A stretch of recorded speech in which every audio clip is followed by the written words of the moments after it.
Sensitive है मामला, ये देख लो। मसला हो सकता है अगर गलत कर दिया तो। मुझे लगता नहीं है तुम्हें इस पर बात करनी चाहिए। नहीं, बात तो करनी चाहिए, लेकिन डीप रिसर्च के साथ। मसला ये नहीं है, खुदा ना खास्ता अगर कुछ गलत हो गया तो अल्लाह के यहाँ भी पकड़ होगी, क्योंकि आपका इन्फ्लुएंस है, लोग आपकी बात का यकीन करते हैं। नहीं मौज़म भाई, ये वैक्सीन लगवानी चाहिए या नहीं, जो सच है ना वही सामने आएगा, उसी पर बात करेंगे, बेफिक्र रहो। चलो बिस्मिल्लाह करो।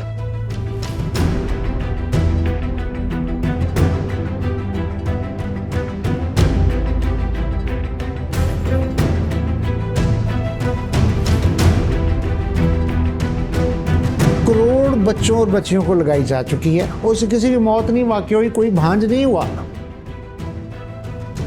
वायरसेस ह्यूमन बॉडी में पैदा नहीं होते, हम वायरसेस को कॉन्ट्रैक्ट करते हैं एनवायरनमेंट से। बाहर से वायरस हमारी बॉडी में आते हैं, तो ऐसा कुछ भी नहीं है कि ह्यूमन पैपिलोमा वायरस मेरी बॉडी में पैदा हो जाएगा और फिर मेरी बॉडी से कहीं चला जाएगा, ऐसा कोई सीन नहीं होता है।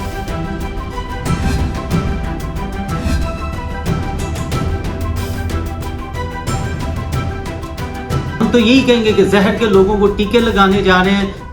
इतना बुरा कैंसर है, अल्लाह ना करे किसी की बेटी को, बीवी को ये हो, और जिनको हो जाता है वही खानदान जानता है कि ये कितनी अजियतनाक बीमारी है। HPV वैक्सीन एक वायरस है।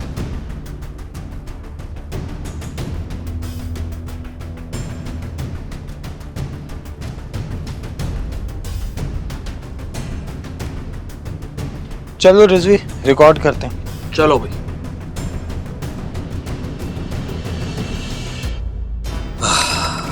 बहुत मुश्किल है कंटेंट क्रिएशन, मगर फर्ज है, निभाना है। खैर, आपको पता है एक दिन मैं सीजर से खेल रहा था। छोटा था तो बच्चे सीजर लेके बजाना शुरू नहीं कर देते, बिल्कुल वैसे ही। तो मेरी नानी ने कहा कि बेटा कैंची नहीं बजाते, इससे लड़ाई हो जाती है। मैंने कहा ये कैसे हो सकता है कि कैंची बजाने से लड़ाई हो जाए? नानी बोली ऐसा ही होता है। मैंने पूछा कहाँ लिखा है? नानी ने कहा जरूरी तो नहीं कि हर बात लिखी हो, मैं कह रही हूँ ना काफी है। मैंने कहा आपके कहने के पीछे कोई तो रीजन होगा। उन्होंने कहा बेटा बड़ों से इस तरह बहस नहीं करते। मैंने कहा लेकिन कैंची बजाने से लड़ाई कैसे हो सकती है? नानी गुस्से से बोली खामोश हो जाओ। उसी रूम में बैठे मेरे मामू ने कहा देखा हो गई लड़ाई। आप सोच रहे होंगे कि यार रजा ने इतनी रिसर्च करके ये वाकया निकाला है। नहीं भाई, रिसर्च से तो मुझे वो कुछ मिल गया है जो आपको अभी तक किसी ने HPV के बारे में बताया ही नहीं, और सच कहूं तो मुझे लगता है कि बताना चाहते ही नहीं। क्यों ये लोग हमारी बच्चियों को ये वैक्सीन लगाना चाहते हैं? अचानक सारी बीमारियां छोड़कर इनको सर्वाइकल कैंसर से निपटना क्यों याद आ गया? भारत में ये दवा क्यों बंद की गई? HPV लगवाने के बाद 7 लड़कियों की डेथ इंडिया में कैसे हुई? जापान ने इसको सस्पेंड क्यों कर दिया था? और पाकिस्तान में ये टीके लगाने पर इतना जोर क्यों दिया जा रहा है? कोई कह रहा है कि ये हमारी लड़कियों को बांझ करना चाहते हैं। क्या वाकई ये आबादी कंट्रोल करने की यहूदी साजिश है? आखिर है क्या? बिल गेट्स का एजेंडा या बच्चियां जल्दी जवान करने का मंसूबा? पाकिस्तान में हजारों खवातीन ब्रेस्ट कैंसर और दूसरी बीमारियों से मर जाती हैं, तो सिर्फ HPV पर इतना फोकस क्यों? क्या यहाँ वेस्ट कल्चर लाने की तैयारी की जा रही है? और सबसे अहम सवाल कि ये 9 से 14 साल की बच्चियों को ही क्यों लगाई जा रही है? तो चलिए एक एक करके सारे जवाब देते हैं, मगर इतनी अहम इंफॉर्मेशन पर सब्सक्राइब तो बनता है ना।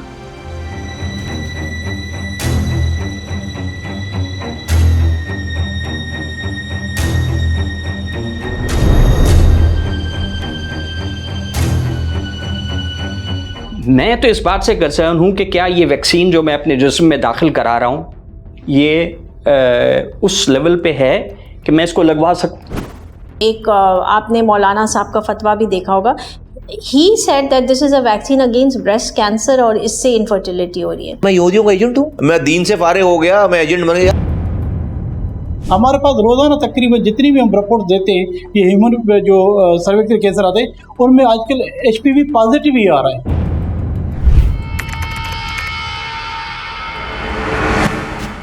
ये 16th सेंचुरी है जब यूरोपियंस ने पहली बार अमेरिका को देखा। उस वक्त यहाँ का कल्चर उरूज पर था, मगर अचानक तब्दीली आ गई। पूरे पूरे इलाके खत्म हो गए, शहर 50 से 80% तक खाली हो गए। मगर ये किसी जंग की वजह से नहीं हुआ। इतनी तबाही के पीछे थी सिर्फ एक बीमारी, स्मॉल पॉक्स, जो यूरोप से आई थी। अमरीकियों को तो इस बीमारी का पता तक नहीं था और ना ही उनका इम्यून सिस्टम इतना स्ट्रांग था कि वो स्मॉल पॉक्स को रोक पाता। ये बीमारी जिसको लगती उसकी बॉडी पर छाले और जख्म निकल आते, बीनाई चली जाती और लोग बुखार और पानी की कमी से तड़प तड़प कर मर जाते। बाज़ जगहों पर तो आबादी का 50 से 90% हिस्सा चंद दहाइयों में ही खत्म हो गया। लाशें इतनी ज्यादा थीं कि कई जगह उनके ढेर लगा दिए जाते या जला दिया जाता। ये मेक्सिको था, जहां की सल्तनत एज़टेक एम्पायर कहलाती थी।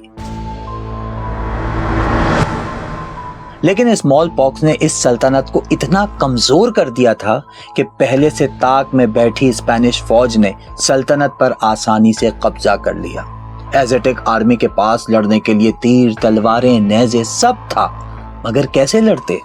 उनकी फौज तो स्मॉल पॉक्स की वजह से कमजोर हो चुकी थी, क्योंकि एक हथियार उनके पास नहीं था, वैक्सीन। जी हाँ, उस वक्त स्मॉल पॉक्स, जिसे चेचक भी कहते हैं, उसकी वैक्सीन ही नहीं थी, जो 1796 में एक बरतानवी डॉक्टर ने बनाई। ये दुनिया की पहली वैक्सीन थी और उसको बनाने वाले का नाम था एडवर्ड जेनर। 18वीं सदी में स्मॉल पॉक्स से मरने वालों की तादाद लाखों में थी। 20वीं सदी में हर साल तकरीबन 2 करोड़ लोग मर रहे थे। लेकिन वैक्सीन के बाद यानी 1970 की दहाई में ये केसेस चंद हजार तक रह गए और 1980 तक इस बीमारी का मुकम्मल खात्मा हो गया। और रीजन था सिर्फ एक वैक्सीन, वो वैक्सीन जिसके खिलाफ आज सोशल मीडिया इन्फ्लुएंसर्स और इंटेलेक्चुअल्स वीडियो बना रहे हैं। ये वैक्सीन आखिर बनती कैसे है?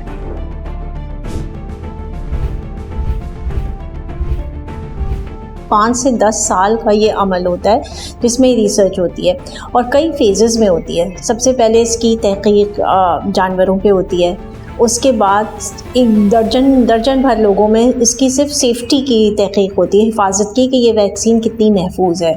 फिर हर स्टेज पे लाइक्लीहुड होता है कि अगर कोई भी सीरियस साइड इफ़ेक्ट डिटेक्ट हो रहा है तो वो वैक्सीन उसी वक्त उसकी रोक दी जाती है, उसकी फर्दर तहकीक। मार्केट में आना तो बहुत दूर की बात, रिसर्च भी वहीं स्टॉप हो जाती है। WHO में भी सारी दुनिया से एक्सपर्ट्स होते हैं और वो थर्ड वर्ल्ड के भी होते हैं, हर तरह के मुल्कों से होते हैं, रैंडमली सेलेक्ट किए जाते हैं। वो सब बैठ के उसके बारे में राय देते हैं और वो एक्सपर्ट्स होते हैं, 40 50 साल उनका तजुर्बा होता है। और जब वो सारे के सारे मिलके एक बात पे मुत्तफिक होते हैं तब कहीं जाके आप उसको अप्रूवल्स देते हैं। रैंडमाइज कंट्रोल ट्रायल होते हैं, कंट्रोल ग्रुप्स होते हैं, कुछ एक्सपेरिमेंटल ग्रुप्स होते हैं, उसके बाद एथिकल कमिटीज़ उसको रिव्यू करते हैं और उसके बाद जो है वो FDA अप्रूव करता है, तब जाके कोई मेडिसिन जो है वो इंसानों के अंदर इंजेक्ट करने के लिए जो है वो रज़ाकाराना या उसके ऊपर एक्सेप्टेंस आती है। जहर के लोगों को टीके लगाने जा रहे हैं, इससे हमें नुकसानात क्या होंगे? एक नस्ल को तबाह करना चाह रहे हैं। इससे ये होगा कि कुछ अर्सा शादी के बाद लड़कियां बांझ होंगी, लड़कियों के यहाँ औलाद पैदा नहीं होगी। इंडिया में 23 से 24 हजार बच्चियों को ये वैक्सीन लगाई गई। 243 बच्चियां बीमार हो गईं और उनमें से 7 बच्चियां इंतकाल कर गईं। भाई HPV पर की गई रिसर्च के बाद मुझे एक चीज तो बहुत अच्छे से क्लियर हो गई है कि हम किसी भी मामले पर सब कर लेते हैं सिवाय रिसर्च के। पर्सनल एक्सपीरियंसेस, ट्रॉमा, ट्रेजेडी या कामयाबी को पूरी इंसानियत की कामयाबी या नाकामी से जोड़ देना कहाँ की अक्लमंदी है। छोड़िए सारी बातें, let's come to the point and start with the most interesting question. क्या HPV वैक्सीन के जरिए मुसलमानों की आबादी कंट्रोल करने की कोशिश की जाएगी और खवातीन ये लगवाने के बाद बांझ हो जाएंगी? करोड़ों लोगों को दुनिया भर में ये वैक्सीन लग चुकी है। ऑस्ट्रेलिया में, US में ये वैक्सीन काफ़ी अरसे से, ऑस्ट्रेलिया में आई थिंक 2013 से लग रही है। करोड़ों लोगों को लग रही है वैक्सीन। आज तक इसका ये बांझपन वाला कोई साइड इफेक्ट कभी सामने नहीं आया। अच्छा, मेरी एक बात समझ नहीं आती कि गोरा इतना बेवकूफ क्यों है कि वो मुसलमानों की आबादी को कंट्रोल करने के लिए इतना पैसा लगाकर अलग वैक्सीन बनाएगा। अगर गोरे ने हमारी आबादी कम ही करनी है तो ये काम पैनाडोल के जरिए भी तो कर सकता है।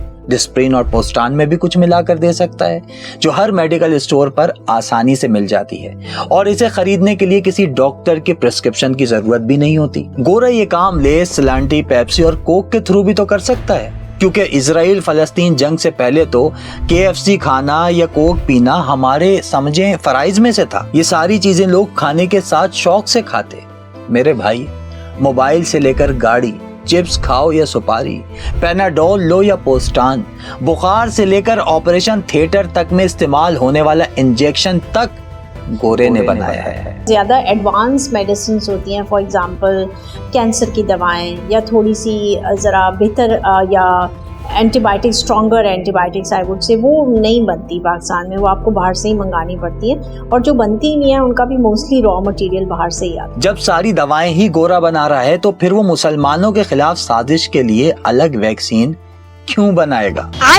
ये बड़ी अच्छी बात कही है। खैर, दूसरा सवाल जो सुनने में थोड़ा सा लॉजिकल भी लगता है। आज पाकिस्तान में हर साल 5000 औरतों को सर्वाइकल कैंसर डायग्नोस होता है। पाकिस्तान में अगर आज कैंसर को उठाकर देखेंगे तो खवातीन में सबसे ज्यादा ब्रेस्ट कैंसर है। तो आज जितना हम इसको मीडिया पे फैलाकर और बढ़ा चढ़ाकर बयान कर रहे हैं, know your facts before jumping into anything. मैं इम्तिनान भाई को देखता हूँ और इनकी वीडियोस भी मुझे काफी अच्छी लगती हैं, लेकिन यहाँ भाई ब्लंडर कर गए। सवाल उन्होंने उठाया है लेकिन जवाब हम देंगे, बल्कि ठहरें, जवाब उनसे लेते हैं जो जवाब दे हैं। पहले नंबर पे ब्रेस्ट कैंसर है और फिर दूसरे हैं, तो इस तीसरे नंबर वाले को ही क्यों लिया गया है? उन दोनों मसाइल का हमारे पास वैक्सीन मौजूद ही नहीं है, तो उनका तो सवाल ही नहीं है कि उनको हम इसमें बहस में लाएं। अगर हमारे पास उनके लिए वैक्सीन होती तो हम पहले उनके लिए लगवाते। तो एक चीज़ मेरे पास मौजूद ही नहीं है दुनिया भर में, तो मैं कैसे मैं आपको ऑफर करूंगा? मैं ऑफर वही करूंगा जो मौजूद है। पाकिस्तान में हेपेटाइटिस सी हेपेटाइटिस बी की निस्बत से ज्यादा फैला हुआ है, लेकिन क्या आप जानते हैं कि दुनिया में वैक्सीन ज्यादा हेपेटाइटिस बी की है, सी की तो बनी ही नहीं। तो क्या हेपेटाइटिस बी की वैक्सीन लगवाने के बजाय हम ये सवाल उठा दें कि क्योंकि सी की वैक्सीन नहीं है तो हम बी की भी नहीं लगवाएंगे? भाई, जिसकी वैक्सीन होगी वही लगेगी ना। ब्रेस्ट और ओरल कैंसर्स की तो वैक्सीन ही नहीं बनी। और सोचो कि सर्वाइकल कैंसर से सालाना 5000 खवातीन की मौत हो जाती है। उन 5000 खवातीन में से कोई किसी की माँ, बहन, बीवी या बेटी होती है। तो हम इंतजार करेंगे यार, जब 25,000 खवातीन हर साल मरेंगी ना तभी वैक्सीन लगवाएंगे। इम्तिनान भाई ने ही अपनी वीडियो में एक और बात कही कि American health secretary mark F Kennedy ने भी HPV के खिलाफ बयान दिया था। Most dangerous vaccine. आप FDA को रो रहे हैं, मैं आपको हेल्थ सेक्रेटरी के वर्ड्स बता रहा हूं। और अभी मैं आपको उनकी एक वीडियो दिखा रहा हूं जिसमें वो पता क्या कह रहे हैं कि ये वैक्सीन लगाने के 7 महीने के अंदर अंदर ऑटो इम्यून डिजीज हो जाती है। लेकिन भाई ने ये क्यों नहीं बताया कि ये बयान दिया क्यों था? रॉबर्ट कैनेडी ने 2019 में ये दावा किया था कि HPV बहुत खतरनाक वैक्सीन है और 2025 में वो अमेरिकन सेनेट के सामने पेश हुए।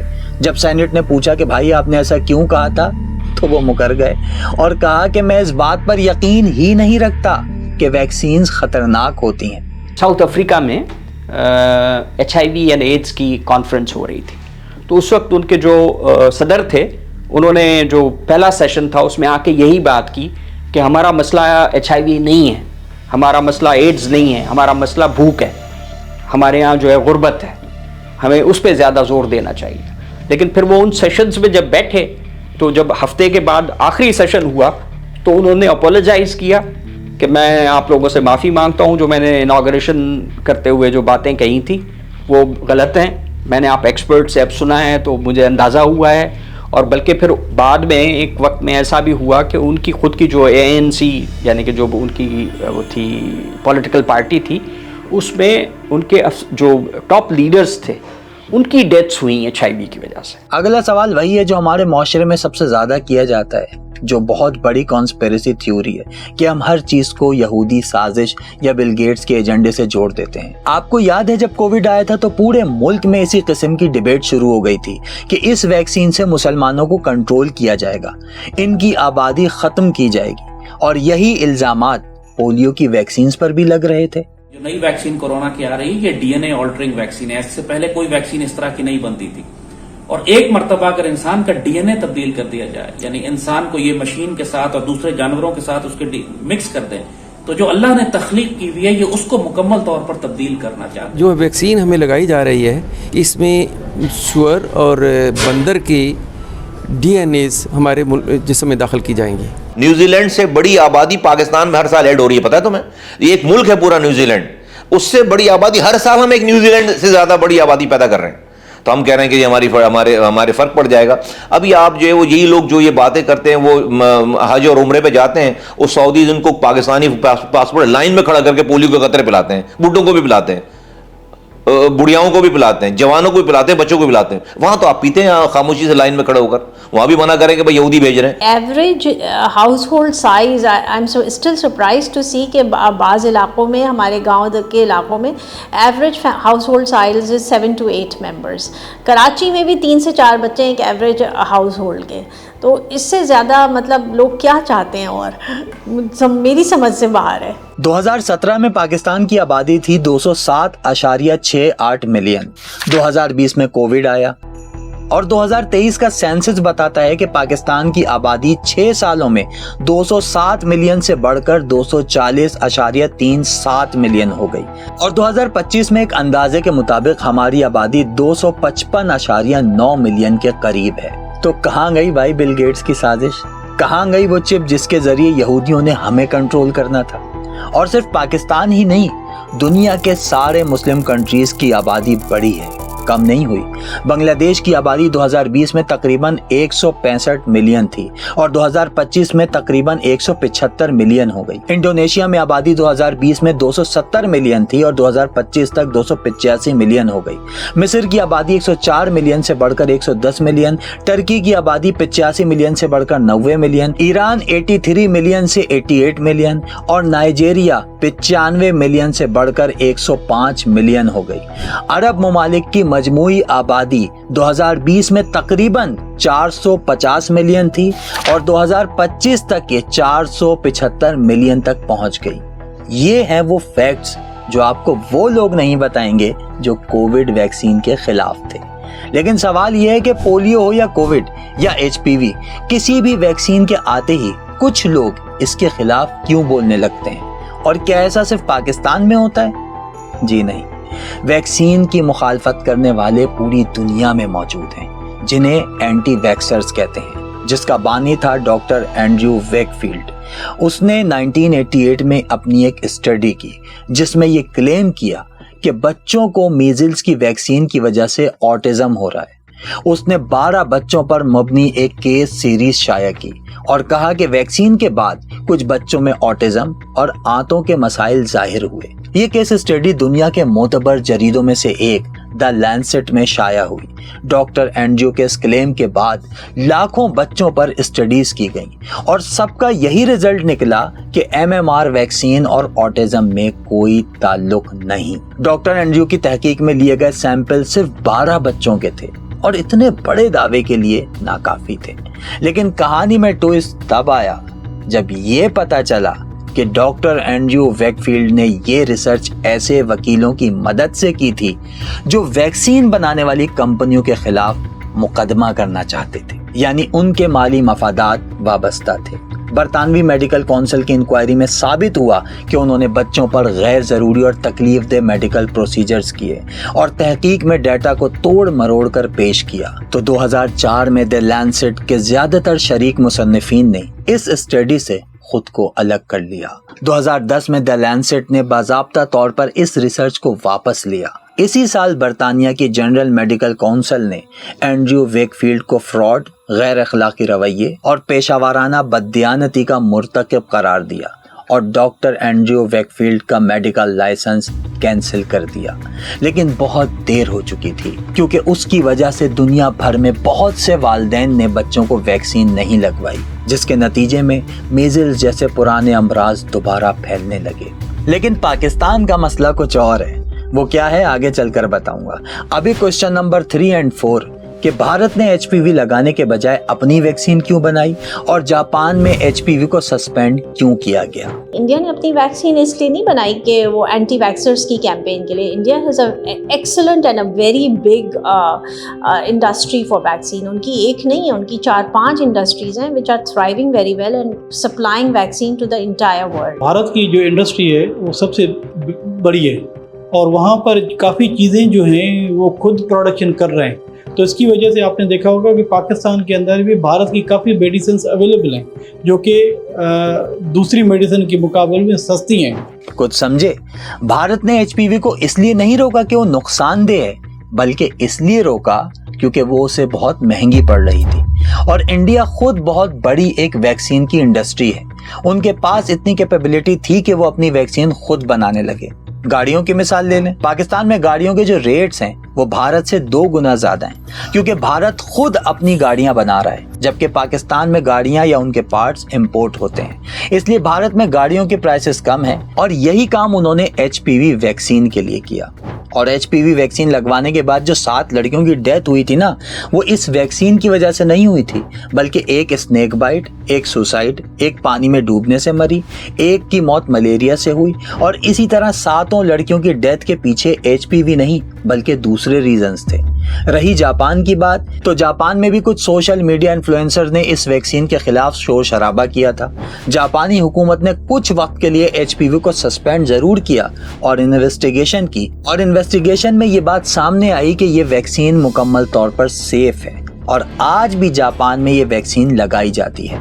मगर हमें आधा सच बताया गया कि जापान ने वैक्सीन को सस्पेंड कर दिया था। ये WHO से अप्रूव्ड है, हमारा अपना ड्रैब जो है वो उसको अप्रूव करता है, चेक करता है। फिर जो लोग हैं वो सारे डॉक्टर्स हैं, साइंटिस्ट हैं, उनसे अप्रूवल आती है। फिर जो मुल्क जहाँ पे प्रोड्यूस होता है, जैसे HPV है वो ये चाइना बना रहा है, वहाँ से हमारे पास आ रही है, वो हमारा ब्रदर मुल्क है, दोस्त मुल्क है हमारा। और फिर उसकी एविडेंसेस दुनिया भर में कि भाई इस्लामी मुल्क लगा चुके हैं, यूरोप लगा चुका है, अमेरिका लगा चुका है। ये बातें हर किसी को पता नहीं होती क्योंकि बताई नहीं जाती और लोग खुद से तहकीक करना नहीं चाहते, जबकि अब तो चैट जीपीटी भी मौजूद है। हमारी मिसाल वही है जैसा मुझे मेरे टीचर ने बताया था कि एक शख्स बगैर किसी रीजन के दौड़ रहा था। लोगों ने पूछा तुम क्यों भाग रहे हो? वो बोला मुझे नहीं पता, मैंने दूसरे को भागते देखा तो मैं भी भाग पड़ा। ये देखकर और लोग भी भागने लगे और देखते ही देखते पूरा शहर ही दौड़ने लगा। मगर क्यों, ये किसी को नहीं पता था। हमें भी बस कोई ये कह दे कि ऐसा हुआ है, कैसे हुआ है, क्यों हुआ है, कहाँ हुआ है, कब हुआ है, ये जानना हमारे लिए इम्पोर्टेंट नहीं होता।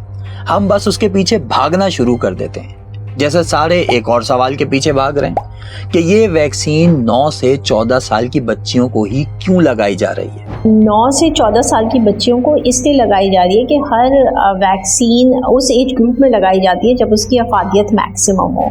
तो इस एज में इसकी अफादियत मैक्सिमम है कि इससे इस वक्त बच्ची के जिस्म में वो वायरस दाखिल नहीं हुआ होता जो कि सर्वाइकल कैंसर करता है। एक दफ़ा वो वायरस आपकी बॉडी में एंटर हो जाए, उसके खिलाफ फिर प्रोटेक्शन देने का तो कोई फ़ायदा नहीं है। प्रोटेक्शन तो आपने वायरस एंटर होने से पहले देनी है, इसलिए 9 to 14 ईयर्स पे फिल वक्त लगाई जा रही है। मलेरिया में जो 80% अमवात होती हैं वो या तो प्रेग्नेंट वुमेन में होती हैं या 5 साल से कम उम्र बच्चों में होती हैं। तो हमारा 80% टारगेट जो बना वो ये एज ब्रैकेट बना और ये लोग बने। सिमिलरली ये जो यंग एज है इसमें क्योंकि भी सेक्सुअल जो है एक्सपोजर्स नहीं हुए होते। मेरे भाई, जब घर की वायरिंग जल जाती है तो इलेक्ट्रिशियन को बुलाते हो या खुद ठीक करते हो? गाड़ी का इंजन खराब होता है तो मैकेनिक के पास लेकर जाते हो या खुद पूरा इंजन खोलकर बैठ जाते हो? घर बनवाने के लिए किसी कंस्ट्रक्टर के पास जाते हो या सीमेंट और बजरी मिलाकर खुद ही शुरू हो जाते हो? निकाह और नमाज जनाजा के लिए मौलवी साहब को बुलाते हो या खुद ही खड़े हो जाते हो? तो फिर वैक्सीन पर खुद ही रिसर्च करके खुद ही रिजल्ट निकाल लिया? किसी डॉक्टर से क्यों नहीं पूछा? किसी स्पेशलिस्ट के पास क्यों नहीं गए? बगैर तहकीक, बगैर मशवरा आप वैक्सीन के खिलाफ बात कर रहे हैं, ये जानते हुए कि अगर आपकी बात उन लोगों ने सुन ली और ये वैक्सीन ना लगवाई तो हमारी बच्चियों की जिंदगी खतरे में पड़ सकती है, वो भी सिर्फ चंद व्यूज के लिए। हाउ शेमफुल यार। अब लोग कहते हैं कि ये वैक्सीन लगने के बाद बुखार हुआ, तो क्या छोटे बच्चों को जो है छोटी वैक्सीन लगाई जाती है जो कि EPI के अंदर ये जितनी भी शामिल वैक्सीनेशन है, क्या BCG लगती है, बुखार बच्चों को नहीं होता क्या? तो ये तो जो बॉडी के अंदर अगर एक चीज़ जाएगी और वो बॉडी के अंदर एंटीजन के साथ जब एंटीबॉडीज बनाएगी और बॉडी के अंदर रिएक्शन चेंजेस आएंगी तो सारी बात फीवर तो होगा ना। वैक्सीन के साइड इफेक्ट होते हैं नोजिया, डायरिया, हेडेक, फीवर। आप जब भी मतलब हम बहुत आम से अल्फाजों में कहें टीका लगवा के आते हैं बच्चों को भी तो उनको बुखार होता है। हर वैक्सीन से या किसी भी इंजेक्शन से छोटे मोटे वक्ती साइड इफ़ेक्ट होते हैं, जैसे जिधर आपको वैक्सीन लगी है उधर आपको पेन है, थोड़ी देर के लिए बुखार आ गया, बट जो कि एक इंजेक्शन के एक रूटीन साइड इफ़ेक्ट्स हैं। मगर जो जिस तरह की ये इसको फैलाया जा रहा है, इसकी मिथ्स और अफवाह, I think that is not right. इस दवा की अहमियत को समझने के लिए ज़रूरी है कि आपको पता हो कि सर्वाइकल कैंसर कितना खतरनाक होता है।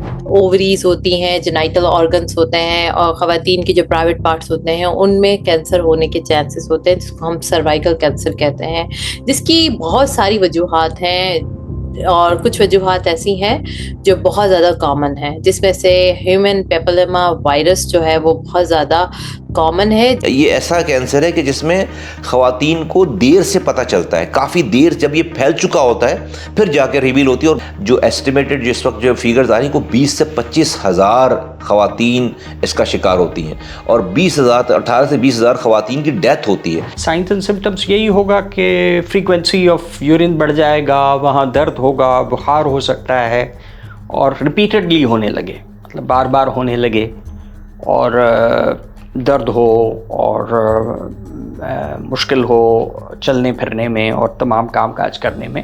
टेस्ट हम किया जाता है, एक पेप स्मीयर हम उसे कहते हैं, वहाँ से एक जैसे कहते हैं कि स्मेयर लेके कॉटन के थ्रू और फिर वो टेस्ट एक किया जाता है और उससे फिर हमें अंदाज़ा होता है कि जी कुछ और प्रॉब्लम्स हैं।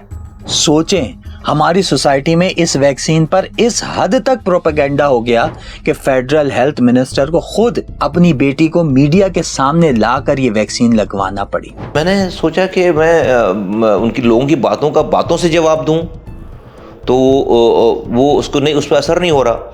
तो फिर मैंने ये कहा कि मैं भाई मेरे पास एक बेटी है और वो मुझे बहुत अजीज़ है, ताकि मैं लोगों को बता सकूं कि अगर कोई गलत चीज़ होगी तो भाई मैं अपनी बेटी को क्यों लगाऊंगा। ताकि अच्छा, इसकी रीज़न वाह करवाना, तारीफ़ करवाना नहीं है, इसकी रीज़न ये कि शायद कोई एक गुमराह जहन इस अमल को देखकर जो है वो गुमराही से निकले और वैक्सीन कराए और उसकी जान बच जाए।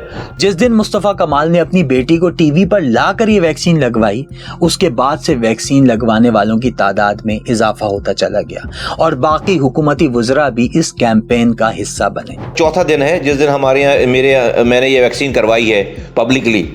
मैं भी आपको ग्राफ दिखाता हूँ कि उस दिन तक का रिफ्यूज़ल का ग्राफ और एक्सेप्टेंस का ग्राफ कितना था। तो पहले रिफ्यूज़ल ज़्यादा थे, एक्सेप्टेंस कम थे। उस दिन के बाद पहले दिन ग्राफ बराबर आ गया और अगले दिन से जो है हमारी एक्सेप्टेंस जो है बढ़ गई और मजीद बढ़ती चली जा रही है। ये तो एक जाती स्टेप था जो मुस्तफ़ा कमाल ने लिया, मगर जब मैंने उनसे पूछा कि हुकूमती सतह पर ऐसा क्या किया जाए जो इस नेगेटिव माइंडसेट को ख़त्म कर सके, तो उनका जवाब सुनने वाला था।